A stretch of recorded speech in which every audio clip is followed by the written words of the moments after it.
तिलकवाड़ा से एक खबर सामने आ रही है जहां के पौराणिक नर्मदा घाट पर गांव के लोगों ने स्वयं सफाई की। तिलकवाड़ा नगर में नर्मदा नदी के पास एक घाट मौजूद है जिसे छोटा ओवारा भी कहा जाता है, जहां के लोग नदी से गांव में आते हैं। ये रास्ता राजाओं के वक्त का है, लेकिन इस वक्त काफी जीर्ण अवस्था में है। कुछ ही वक्त में नर्मदा मैया की परिक्रमा शुरू होने वाली है। तब परिक्रमा के दौरान परिक्रमा वासियों को यहां से आवाजाही में दिक्कतें हो सकती है। उसी के मद्देनजर गांव के लोग खुद ही झाड़ू और पावड़े लेकर वहां पर सफाई करने और सड़क को ठीक करने के लिए पहुंचे थे, और साथ ही प्रशासन इस जगह का ठीक से ख्याल करे, ऐसी अपील भी गांव के लोगों की ओर से वहां से की गई थी। जो उत्तरवाहिनी परिक्रमा है, अगर 3 दिवस परिक्रमा करती है तो पूरी परिक्रमा का फल मिल जाता है। कि 3600 किलोमीटर की जो परिक्रमा है तो सबके लिए पॉसिबल नहीं होती, इसलिए उत्तरवाहिनी की परिक्रमा करते हैं। और चैत्र मास में परिक्रमा होने का अर्थ होता है कि बहुत पुण्य मिलता है।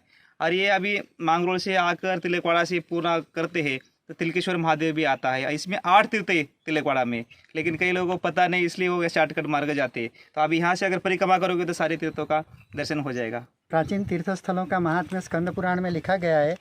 कई लोगों का मार्ग के बारे में कुछ अलग सोचना है, उसके लिए हम कुछ बोलना नहीं चाहते, लेकिन अपनी जो प्राचीन परंपरा है और स्कंद पुराण में जो उल्लेख है वो तिलकेश्वर महादेव का प्राचीन मंदिर यहाँ पर आया हुआ है।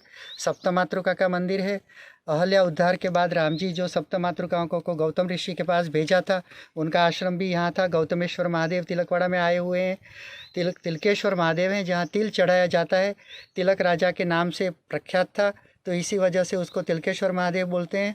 1790 में बना हुआ माँ नर्मदा का मंदिर 2005 के बाढ़ में नर्मदा जी में गिर गया था, तो उसके बाद वो मूर्ति उससे पहले निकाल कर अलग जगह में स्थापित की गई है।